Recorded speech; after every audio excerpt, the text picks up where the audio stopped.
Hey, this is Shaun with the Go Tennis Podcast, powered by Signature Tennis. Check out our calendar of Metro Atlanta tennis events at letsgotennis.com and check the site every day for our Black Friday deals and upcoming holiday specials. Today, this is a special Thanksgiving episode of 10 Minutes of Tennis with world-renowned tennis coach, Australian and Puerto Rico, Justin Yeo. In this episode, you'll discover a few more ways to be thankful and a few reminders of why tennis and racket sports are something to be thankful for. Justin, you want to get us started with something you're thankful for today? Sure. Again, I was probably the one that came up with this theme that said we need to be grateful for the game, for what it brings and what it brings in our lives. People play it, but the people that spectate and watch as well, it really does bring a lot to all around the world. And I listed off 6 things I can, go over, and you can expand on them if you want to. But I just said, look, tennis has opened doors all over the world for me. Been very fortunate just from Australia, lived in Puerto Rico, lived in the US, been in Europe, been all over the world. I definitely have a lot of gratitude for what it's brought for me all around the world, and the opportunities and the people, the relationships. Incredible relationships of what it's brought up for me. The other one that's been good for me is it's kept me in shape and kept me healthy and taking care of my body. A trick one I always keep saying is as tennis coaches, we get paid to be healthy and stay in shape. So that's another good one I'm grateful for. I think, for kids and for adults and for everyone out there that whether you're involved in tennis or you're thinking about tennis or you kids are getting into tennis, it's made me very well rounded, and it's made me a better human being. So tennis has allowed me to do that. And I can probably talk about in business and in everyday challenges, tennis comes involved.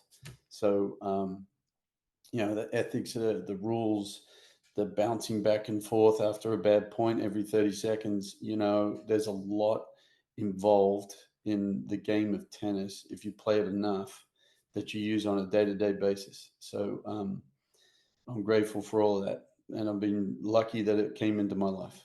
And you go through your quick list and just mentioning a few things, and I can basically do the same thing and say, you talk about relationships, and yeah, we meet a lot of people, we make a lot of friends, but for me it actually brought me to my wife, and that's probably the most thankful I could be specifically about this and what it's brought to me, because she's learned so much as a non-tennis player to start, and she's helped so many kids learn to love it, and she's learned to love it because I love it, and I appreciate that about her as well. And we talk about, so in that case we have the relationships, but then we talk about, you mentioned the same phrase that I was going to mention, which is a little bit of appreciating the rules. And that's not my inherent personality. My inherent personality is the rules don't matter. The rules are for other people. They're all just guidelines. And what I'm realizing is all playing in the same space and saying, hey, look, this is fair because we agree on a shared set of rules.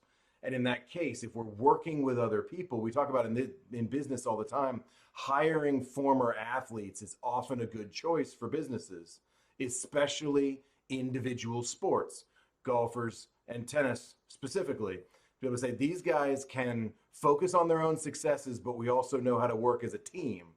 So I think a lot of the things we are probably thankful for, and it makes sense because we're similar in the industry, but it makes sense that we have similar things to be thankful for. Yeah, when you bring in business and athletes, they're getting hired a lot nowadays, purely looking for that background character that you just don't let go, that you look to bounce off your failures, you look to grow and always succeed and win and win and win no matter what.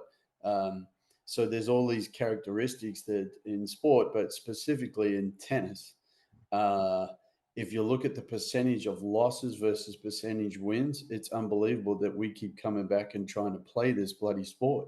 Well, and I look mean, at the points won. The famous one right now since Federer is retired is he only, he won barely over half of the points that he ever played.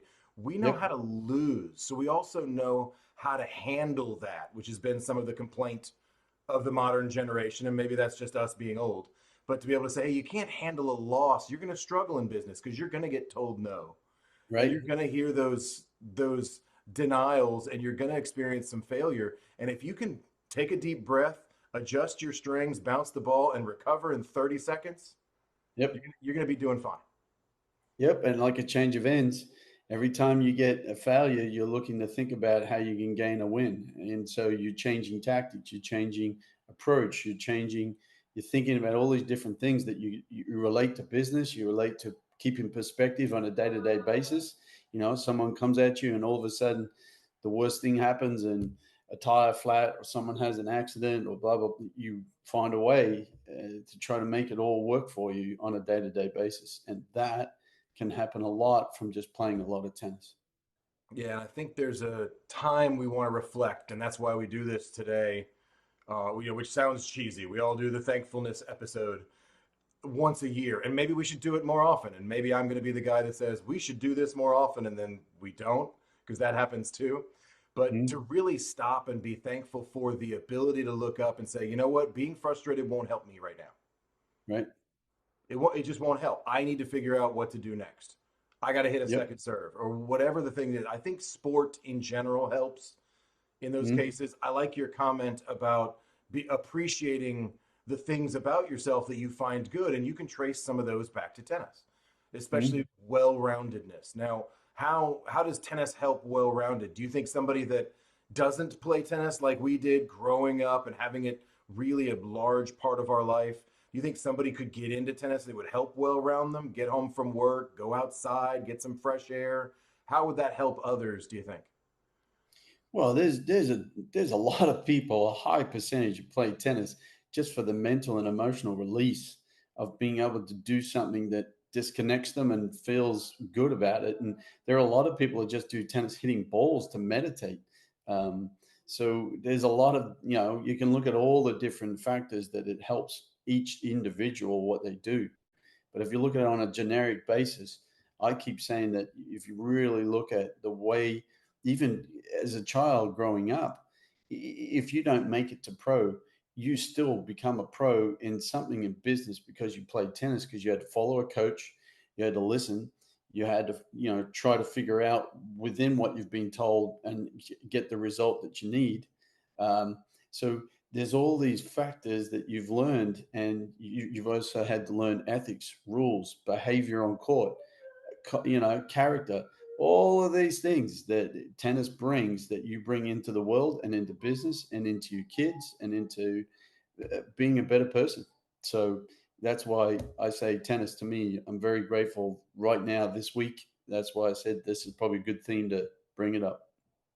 Yeah, and the gratefulness this week is nice because on Thursday, and I assume Puerto Rico does the same thing. Everybody stops for a day and has a good meal and takes a deep breath. And whether we do it around the world, I'm sure every country has hopefully their day to stop and be thankful. And I really appreciate that about the way we do it here in the States is being able to say, you know what, we at least take a day. Now, Yep. if you distract yourself with a bunch of alcohol in a football game, that's fine. But Yep. my suggestion is, and I think Justin, you're the same way, when we speak to the audience and we say, hey guys, take a minute, take a Mm, beat, whatever your phrase is, take a deep mm, breath, even if you're not playing tennis on Thanksgiving and you're not necessarily thankful for tennis. If you're listening to this and you're not a tennis person, you don't have to be. Take a mm, deep breath and appreciate what you have mm. Yep. significantly and really understand the things you have versus just complaining. And I'll put a plug out there for RSPA, Mhm. racket sports. If tennis wasn't introduced to my life, I wouldn't have been great at squash. I wouldn't have been phenomenal at badminton. Now my new life in pickleball, which I don't like to talk about too much, but um, Give in, all just give in. table tennis, all of those I was decent at, and I enjoyed playing a lot because tennis started me off. I was good at racket sports. I was good at all of them. So, and tennis, I'll keep saying over and over, is the king of the lot. So It's all tennis is the phrase there that you we go. hear. I like that. Justin Yo, this has been 10 minutes of tennis, and I am thankful for you, my friend. I appreciate this episode. I appreciate this series. Thank you so much for sharing everything you've been through and what you know, and just being, I'm thankful for you. I really appreciate it. So thank you so much. We'll see you next week. Thanks, Justin. Thanksgiving, y'all.